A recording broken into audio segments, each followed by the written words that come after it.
Hi, and welcome to Real Clear Fetish Talks Real Clear Play, a podcast that dives into kink life, sober life, and everything in between. This episode, we are going stateside to talk to John. Hi, John. Hello, How are you doing? good. How are you? Very good, very good. A little bit tired, but happy for it to be the weekend. It's only Um, 11 a.m. here. How could you be tired? It's 7 p.m. here. So thank you very much. So like with every episode I start with four standard questions and then we'll just see where we go from there. Sounds good. What do you prefer I call you? Names, pronouns, and title. You can call me John. My pronouns are he, him. You can also call me boy or sub. I like boy. Tell me a little bit about yourself. I'm a 45-year-old gay man living in San Diego, California. In real life, I'm a tax accountant. I've been sober from everything for about almost 13 years now. Meth was my primary drug of choice, but I would do anything that you had. And yeah, that's it for now. Well done on 13 years. That's amazing. Almost 13 years. Almost 13 years. Almost 13 years. But that is still bloody amazing. It's almost doubled the time I've had. So well done, well done. Thank you. And the last question, what is clear play to you and why is it important? It's actually really important because I did not discover a lot of my fetish and kink lifestyle behavior until after I became sober. And so I've only experienced a lot of what I do clean and sober. And from what I hear, that's amazing. Meth, I think for a lot of people, and including me, takes so much. And it was neat to find areas in my life that meth had not taken yet. So that's why I like clean and sober, kink and fetish. What's really important to me too is since I do have a bit of time, I'm very open about my recovery, and I have people pull me aside quite often at play parties or at dances or at other events and saying, "Hey, I'm struggling, or I have struggled, and I've watched your journey, and you have inspired me to go to a meeting or to go talk to my doctor or to go see a therapist." Or some of the very basic is like, what do I do? How do I need help? And so that is probably my biggest joy and biggest honor is that I am so out about my recovery and my kink that people feel safe enough to come to me and have those conversations. I think representation and visibility is really important, especially when we talk about the LGBTQ plus scene or the kink scene as well, because drugs are everywhere Yeah. and it may not someone who is not in the know will not notice. We notice right away. We can spot them a mile off at parties and so on. So we kind of honed in on that thing. So it's quite amazing you say that you found kink when you became sober.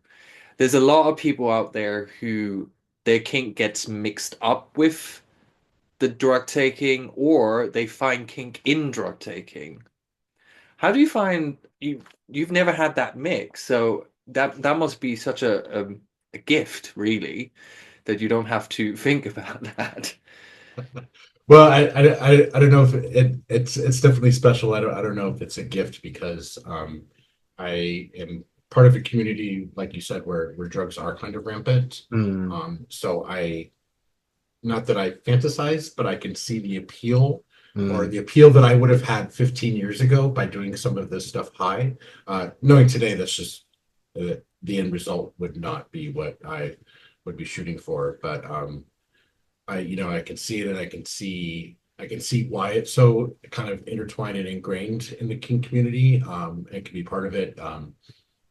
Because I think like I started to do drugs, I was this shy little gay kid, and alcohol and drugs made me feel important and special and sociable, and having those kind of manufacturing skills in a kink setting is really important, and Mm. it's taken me many years for me to do that organically, to go up and watch it go, sir, I would like you to fist me. You know what I mean? It's just it's so hard to do 13 years now, but I mean imagine, 15 years ago that just would have been impossible for me. So I see the appeal, if that makes It's sense. it is it for someone like me. I'm very much a believe it or not. I'm quite a wallflower. I'm very introverted. When I was still drinking and doing drugs, I thought I was very extroverted. But I think I've now found out it's like I'm an introvert who almost camouflages myself as an extrovert, really. And I just run out of steam very quickly when it comes being around people. It drains me. Social battery, yeah. Yeah, social battery. It's I no longer have a 6, 8, 12 hour social battery. It's now about 1 to 2 hours. and I think also I guess that also comes a little bit with like getting older and what you want to do and what you want out of life. Do you want to be in a club for 6 hours, or do you want to have a nice dinner at home with a partner and watch some TV instead on a Saturday night? That's why all sex parties need to be during the day. I Yeah, Because I wanna fuck during the day and then I want to go home and have dinner and be in bed by 10. that sounds perfect, doesn't it? Yes, yes, yes, Does yes. sound perfect. So, can I ask, where did you grow up then? I grew up in a small town called Lake Arrowhead, California. It's you guys are If you're in America, if you've ever seen the Andy Griffith Show, it's this small little backwards town of about 4,000 people. That was my hometown. So, as a young kid, you got into alcohol and drugs. What was it, curiosity, or was it just to feel comfortable, or what is your background? I knew I was gay from a pretty early age, and I hid it. I thought very well, but moms always know. They do. Uh, so I went away to college in Washington, D.C., and I just kind of came flying out of the closet because I was working at a restaurant, waiting tables, and I met gay men who were just open and nonchalant about their sexuality. And there was a lot of gay bars. I think it's closed now, but my first gay bar was Remington's in Washington, D.C. It was this country western cowboy gay bar. That And sounds so fun. it was really fun. And I started with alcohol because I thought, because everybody was doing it, but I have the disease of addiction, and the physical allergy clicked right in after my first drink, and I did not have the ability to control how much I would drink. And it was the same with meth. Probably a year after I got to DC in 1998, I was on America Online. This is way before Grinder and Scruff and Asspig and whatnot. And I met this guy, and I went over, and he's like, "Do you want to do this stuff?" And I just really had no idea what it was. You know Mm. what I mean? And it was meth, and it was amazing. And I chased that probably for the next 13 years. Again, because I have the disease of addiction, for no other reason, that physical allergy kicked in, and I just chased it and chased it and chased it. And I chased it all the way to prison. So, Oh wow, you actually went to prison. yeah, I'm a convicted, I have many, many felonies, including I'm a convicted drug dealer. Oh, okay. And how long did you go to prison for? I was there for a year. You were there for a year. And what was I I don't think I've ever had anyone on that's been to prison. How was that experience for you? Terrifying. Terrifying. It's terrifying. It is not like anything that you would see on TV or whatever that show was on HBO. Oz. Um, Oz, it's nothing like Oz. Oz was very sexy. Yeah, But Oz also is very dark, to be Oz honest. is very. I have masturbated to that show many times, and prison is nothing like Oz. I think most of us have, Yeah. yes. And I couldn't imagine your experience was like that at all. And how old were you when you went to prison? I'm 45 now. I have 13 years, so I would have been 32. 32. Okay. 32. So over that period where you got hooked on crystal meth, was there any like, of course, we all talk about rock bottoms and so on. That's different from different people to different people. Were there any times over that period where you did try to stop and just couldn't? Yeah, I had been to probably 8 or 9 different rehabs. I'd been to hundreds of anonymous meetings, AA, TMA, NA. Mm. So I had some half-hearted attempts to stop, never, as the book says, made a decision.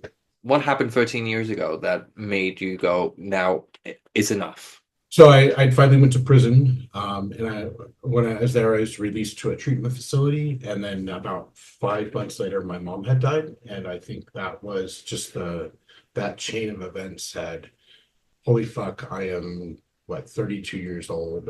I spent the last 15 years of my life drunk Mm. or high. My mom had just died. What the fuck am I doing with my life? So It's tough when you're in that situation and you just don't notice things around you because you're just stuck in that. and I call me a big book thumper, I guess. I did the steps in a very thorough way, and we have to write down all that stuff. And it was when you put that whole prior 15 years on paper, you're like, God damn, I mean, what the fuck was I doing? You know what I mean? So It does sound like that's quite tough stuff to go through, and losing your mum before you got sober. I can't imagine how that would have been. My condolences, that is oh my tough. God. And I'm assuming your family was aware of your addictions and Oh God, yeah. what's going on. For many, many, many, many years. My mom luckily had gotten a black belt in Al-Anon, so she was loving from afar as she should, and protecting herself and the family as she should by not allowing me toward near the family and far away, so I Mm. couldn't, poison them anymore. It's tough when I think a lot of people when thinking about addicts and so on, we kind of go, oh, this is about the addict, but people forget everyone around them Yeah. and how difficult that can be. I remember when I had my first psychosis, I had my mom on the phone at 2 in the morning.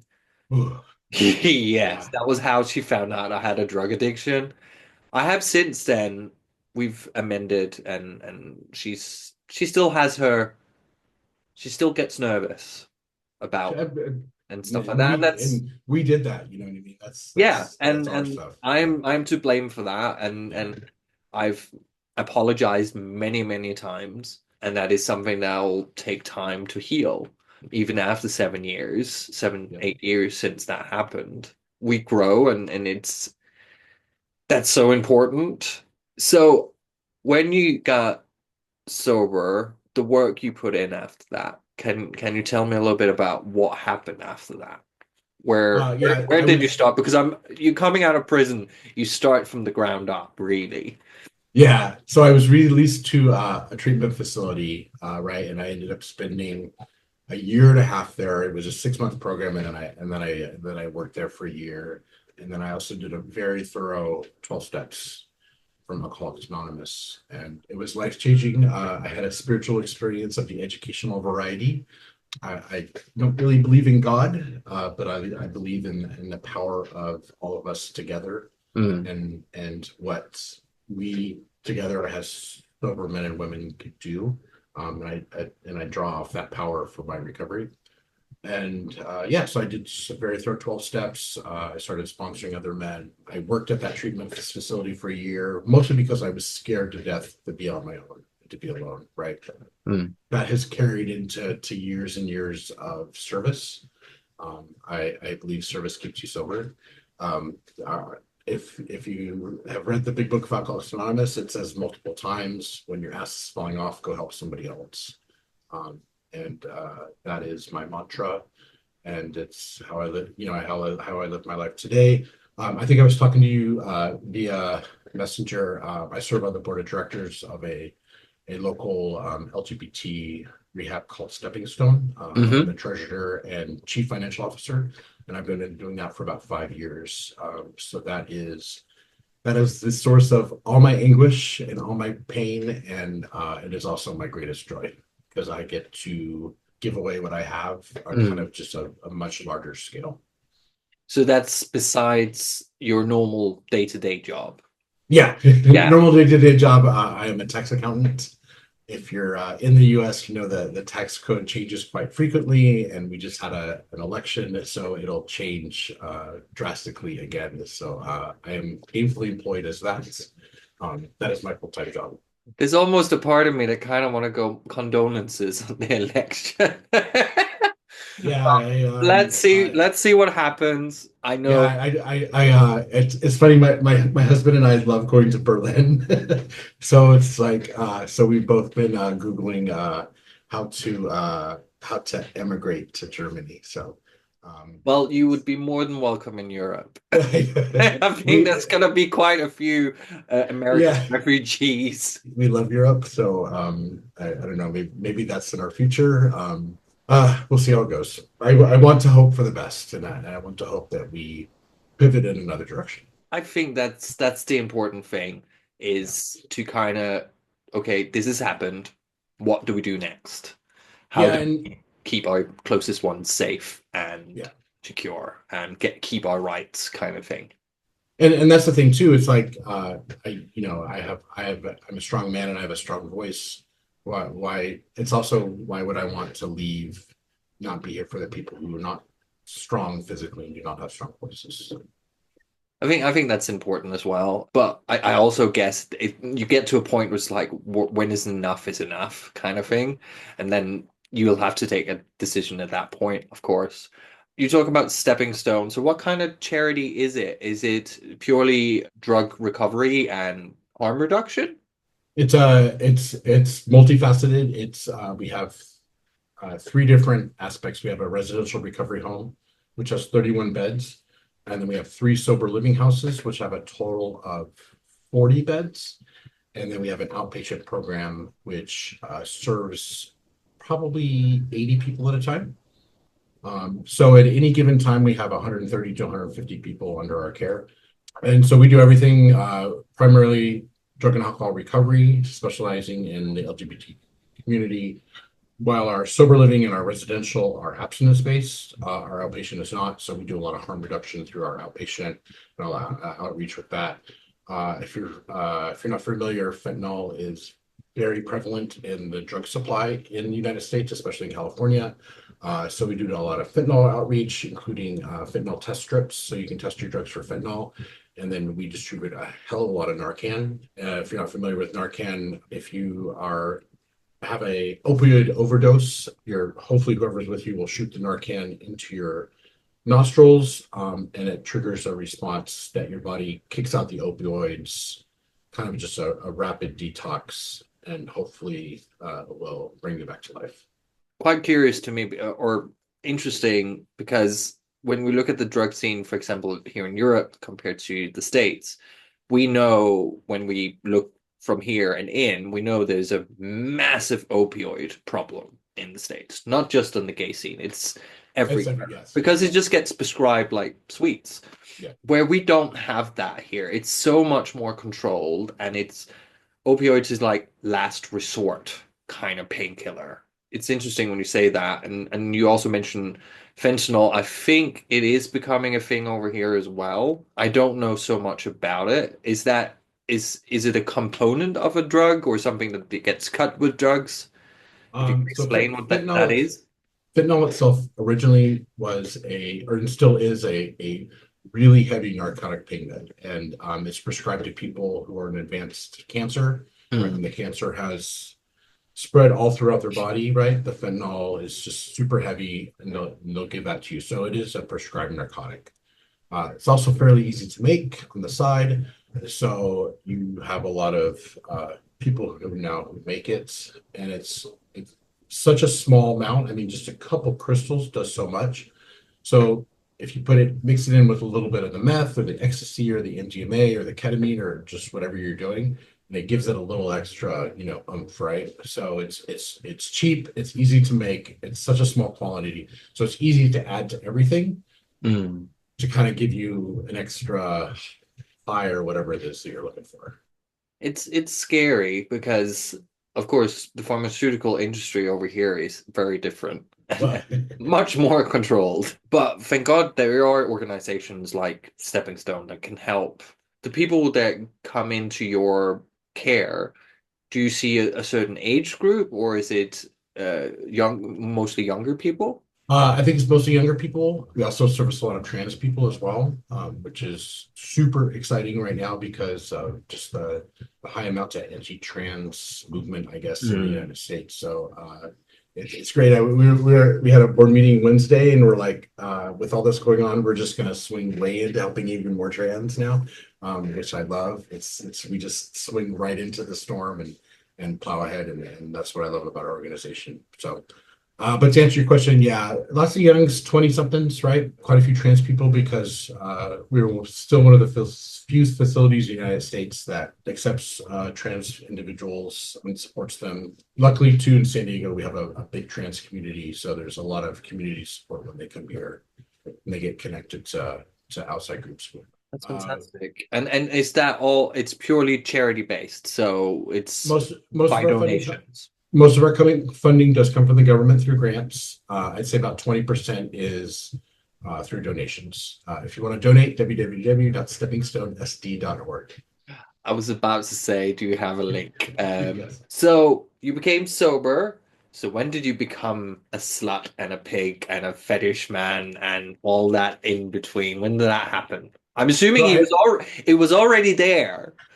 I think it was already there. And this probably goes mostly to my now husband, who he had met over 7 years ago. And my husband is a big internet fisting celebrity, and we had met, and we felt pretty hard and pretty heavy really fast. But he was already in that life, and I think he knew it was inside me too. So he kind of helped me pull it out. That's fantastic. So Yeah. how long have you been married? We've been just celebrated 5 years last Saturday. Oh, congratulations. Yeah, I did say the horribly romantic pictures on Instagram. Like, oh, Oh, stop it. we're fucking awful. Yeah, yeah, yeah. Well, to be honest, I give hard time to couples, but as soon as I have a boyfriend, I will be Yeah, even yeah. fucking worse. Post that shit everywhere. Be happy. Fuck. So he introduced you or corrupted you into fetish. Yeah. Is there any particular fetish that's like your favorite?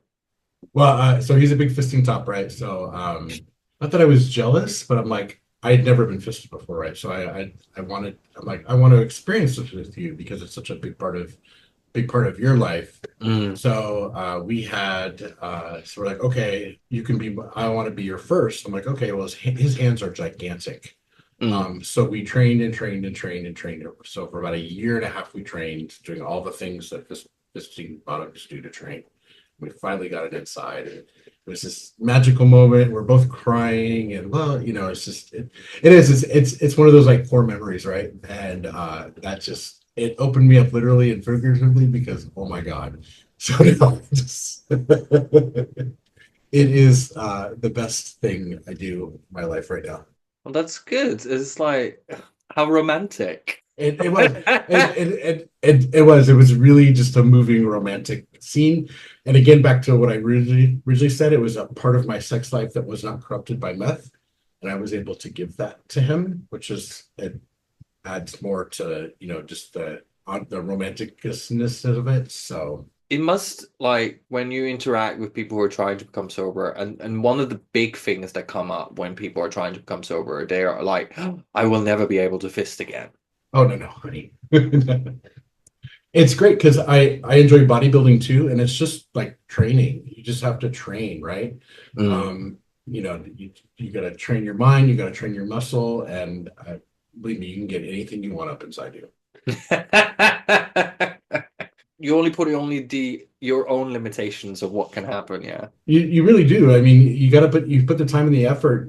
I from what I've seen in fisting, heavy drugs are just a shortcut, right? It is. And that's fine. I mean, because there are some people out there who can do drugs on the weekends or play, and so then I offer no judgment. This is only about me. What you do is what you do, and you can use drugs as a shortcut. But I tell you, being stone cold sober and feeling everything in your body as somebody's putting their hand inside you is there's just nothing like it. You know what I mean? It's not stained by chemicals. It's not stained by drugs. It is a very pure, genuine, just rush of your own endorphins and your own happy chemicals that are being released in your brain. And there's nothing like it. I did meth all sorts of ways for many years, and I have not been able to duplicate that feeling. So, or meth never came close to duplicating that feeling. kind of half work for a charity here in London that's called Controlling Chemsex, which is a purely I've heard of online it. Yeah, yeah. charity, which do amazing work and it's purely online and they do therapists and so on. And they asked me to write like a section on doing fetish after chems. Yeah. And I had a friend of mine write up like a whole section about fisting. He's a sober fister, but he often takes people in who have been doing drugs and don't quite know how to do fisting again because you lose a lot of your tools Yeah. when you use this shortcut. And he just talks about just like, well, you you're gonna be prepared. It's gonna be overwhelming Yeah. sober because It you feel is. so much more. Yeah, it is in full stereo sound and full living color. So it's yeah. I'm sure you're very loud. But also just like you talking about, you get that little glint in your eye, which is Yes, but no, it's just amazing. It's literally my body's getting high, right? And it's yeah, it's just wonderful. it's one of the things I would like to do. I just don't have any proper play partners when it comes to around that. And Yeah. it's a project I would like to start working Yeah. on. I've only taken fist 3 times. It was on drugs 3 times. So the shortcut. I don't think I ever enjoyed it that much, but I know it's possible. Yeah. So it definitely is possible, but But and it's okay if you don't like it. The mm. world needs more tops anyways. So yeah. Oh, I have small hands, so Exactly. I always kind of go. I'm either a beginner Or or the ends. double. Yes. That it's all up to the person I'm with, and I enjoy fisting as a top, absolutely, and I've done that Awesome. since I was 22. I fisted a guy when I was 22, and I didn't know the ass could do it. And my hand just swooped in. I was like, "Oh shit!" And he was like, "Oh no, no, it can do that. It can do that." He did not warn me. It was fantastic. So, besides fisting, what else have you gotten into? So the probably the past 2 years I've gotten really into submissiveness. Something that again it's just always been there, but I just feel more comfortable to bring it out. Mm. So and that includes just degradation, impact play, restraints, service, things along those lines. It sounds like a lot of fun. Yes, things that it's surprisingly that don't involve penetration. So I'm getting much enjoyment about other things other than penetration, which is Well, I think it's very important to kind of point out this like it doesn't always have to be have something inserted in you. I wouldn't say I'm a side, for sure not, but I'm also like if I'm a dom, fucking is the last thing on my mind, to be honest. It's not my main focus. It never yeah, really was as a dom. My main focus as a dom is flogging, all that, domination, verbal stuff like that. It wouldn't be about like, oh, I need to fuck this boy kind of yeah. thing. If that happens, great, but it's not never been the main focus. Well, So well, the nice thing is too is that for those scenes I don't have to clean out, and that's a whole process in itself. yes, So yeah. I get the same sexual satisfaction without spending an hour in the shower. So it's that's a good thing too. Well, for me is also because like when I mentioned I don't fuck, I don't have the need. Of course, sometimes it's nice to come, absolutely, but I spent 9 years not coming on drugs, so Yeah, now it's not that fucking important to me. yeah. If I can get the guy to come with the stuff I'm doing, that's almost satisfaction enough for me. I don't actually need to come myself, which is quite nice to have. It's not the main drive.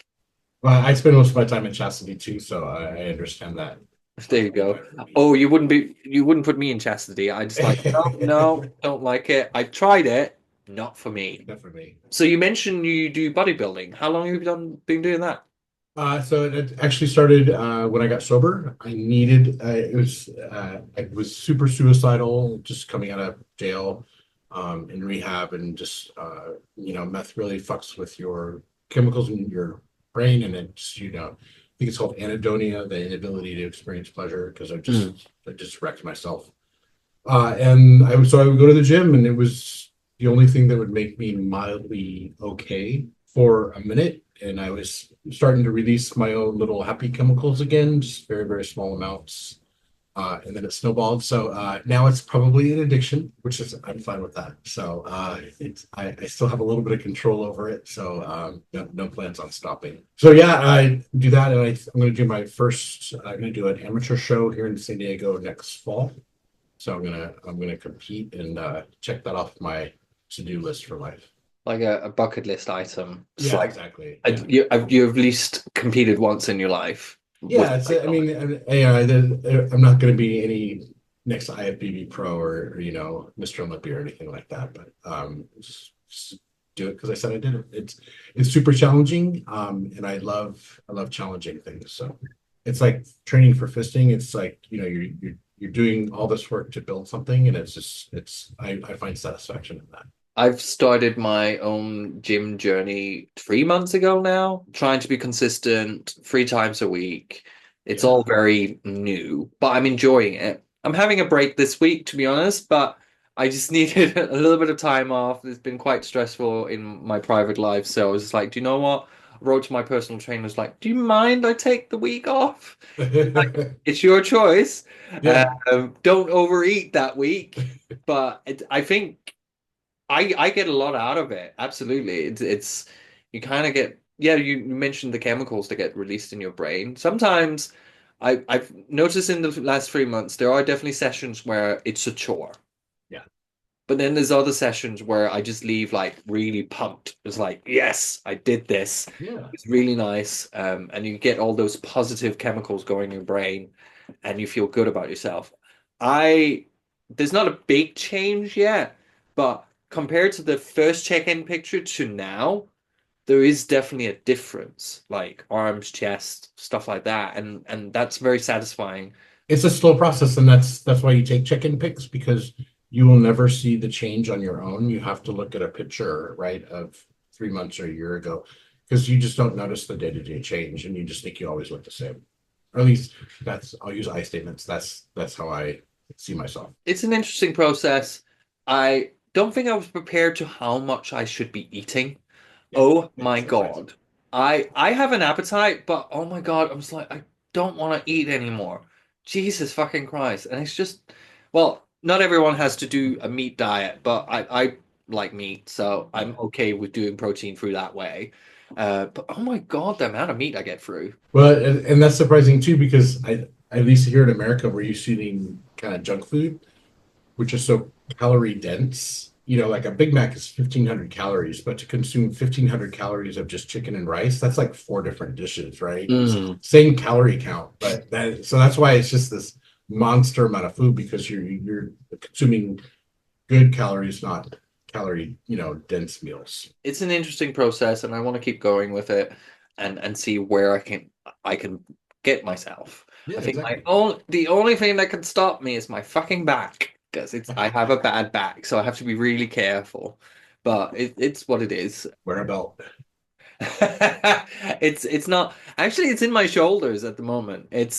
I've been working at a desk for 14 years, so I have a couple of muscles in my back that don't move, Yeah. which I didn't even know was a bloody thing, but apparently yes. So I'm now working with a massage therapist to get those muscles fucking moving. So what this competition you're doing next year, what kind of is it like in weight class? I have no idea how it works. So explain the competition you're doing next year. Oh, so I'm above 40. So they do 40 plus and then 50 plus, and it's called classic bodybuilding. And they do it's done by and there's a couple different like weight classes in between. I'm not sure where my weight will end up next year. I weigh 240 now.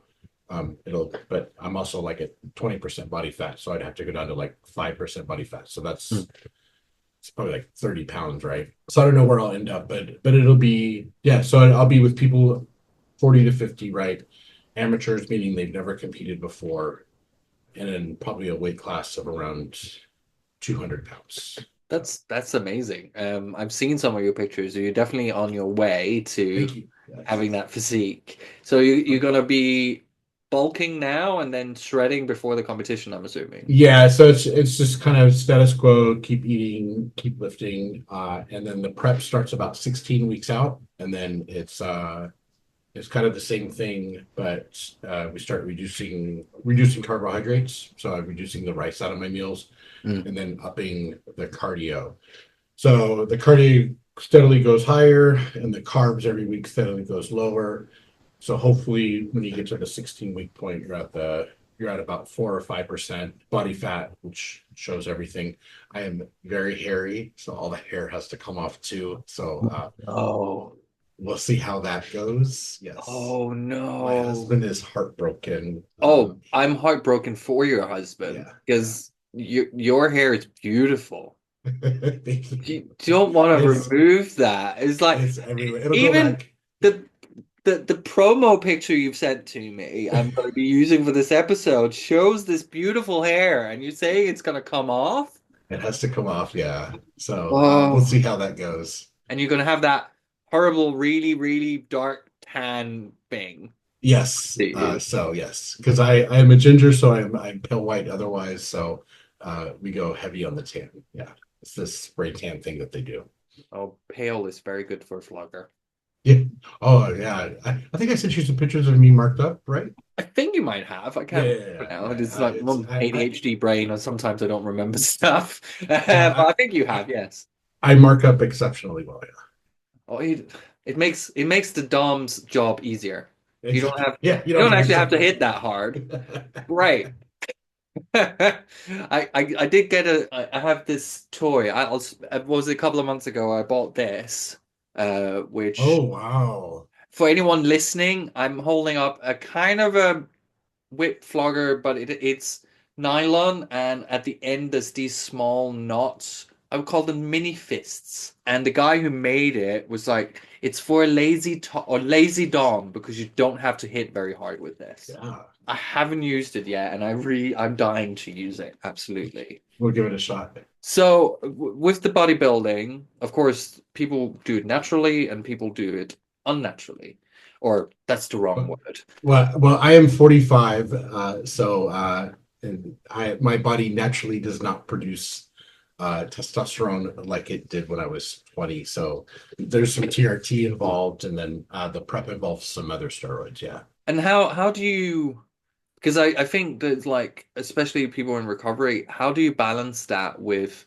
how you feel about your recovery and doing that kind of thing? Because people have very different opinions on it. It's a good question. I apply the three-prong test, right, that they talk about in the big book. Do I have a spiritual malady that makes me obsess over steroids? And then, so the spiritual malady, right? Do I obsess over steroids all the time? And then once I do steroids, can I not stop? And I don't obsess, and I can stop when I want, and I stop for 6 or 9 months at a time. Mm. So therefore, I'm not addicted to it. It doesn't, I don't treat it alcoholically, I think like the Yes. book would say. So I just apply it to that test, right? Obviously, this is something you need to talk about with your sponsor and your higher power. And most importantly, your doctor. Your doctor needs to know you're on stuff so that they can run the right tests to make sure you're not doing a lot of damage to your body. So Yeah, it's I think when it comes to stuff like that, I would never judge anyone who does one thing or the other. yeah. It's all about knowledge and knowing your body, knowing what you're putting it through when you do these things. Knowledge is power. Yeah, exactly. And I don't I don't recommend. Yeah, it's up to you. You just have to have an honest discussion with yourself and others. And thank you for being honest about it. It's because as recovering addicts, it's a little bit of a gray zone for some people. And it's an interesting way of just like, okay, I'm doing this, and you kind of you kind of feel it's like, am I doing it for the right reasons, kind of thing. I implement that in certain things in my life as well. Like if I'm going to a club, am I going for the right reasons, or am I going to be tempted? Yeah. And I think that's important. You kind of have to, am I doing these things for the right reasons? So thank you for being honest and open about that, because I was unsure if I could ask that question and how you would feel about that. And it was nice that you can have an honest discussion about that. And Well, I that's think what this is about. the more we talk about things, the less taboo they are, and the less people get hurt. Well, that's the thing, and people do get hurt because they don't have the right information, Yeah. or they are ashamed to say, "Okay, I'm doing this," and so on and so forth. So, having someone that is honest about it and also in recovery is great. So, if anyone had a question, they could ask you. And of course, everything we talk about here is all personal experiences. So it's your experience, my experience we're talking about, not everyone else's. So we're slowly coming to the end of the podcast already. It goes so quickly. Last question, or maybe second to last question. What was your first piece of fetish gear? Harness is a custom made harness from Rough Trade Gear in Los Angeles. Adrian and his team are amazing. You should definitely shop there if you're in Los Angeles. Did it have red trim? No, I did not. A lot of my subsequent gear does have red trim, and There you go. my rubber suit has red trim. I do have harnesses now that have red trim. And last question. If anyone's listened or watched and they've connected with something you said, or they're interested in maybe even volunteering for at the charity and stuff like that, where can they get a hold of you? Probably Instagram is the best. At Ginger Bear John. It's at sign Ginger underscore Bear underscore John. And then I'm also Ginger Bear on Scruff, Grinder, Asspig.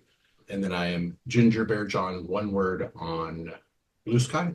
I do not have a Twitter. I never have a Twitter. I think we're all moving away from that now. Yeah, and the only reason I started Bluesky is I wanted to save the name.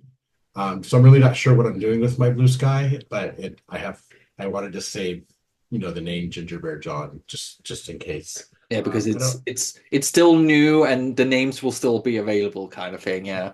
Yeah. So I'm not sure what I'm going to do with it. I don't think I'll do XXX stuff. Although I love all my friends that do. You guys are awesome. Thank you for everything, just because of my job and everything. But we'll see. Yeah, Anyways, you have to be mindful of because things have a tendency to land on someone's desk somewhere if you're not yeah, like yeah. careful. I mean, but if you've ever been to a pool party at Pump Springs with the Pride or at Laboratory in Berlin, you've seen me anyway. So it's just more of the same. I bet people have seen it, yeah. So, actually, one last question. Yeah. If you were gonna give a piece of advice either on sobriety or kink, what would that be? Find your tribe. I have a group of sober people that I've been with for many, many years, and I love them to death.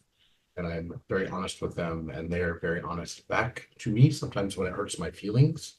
And that's perfectly okay to hurt my feelings because, especially when it's coming from a place of love. And then kink is the same thing. Find your tribe. It's amazing, especially for safety numbers. I mean, I purposely put myself in situations where I know it could harm my sobriety, right? Because you go to a big play party, some people are there are going to be high. You're going to the lab in Berlin, half the people there are going to be high and stuff like that.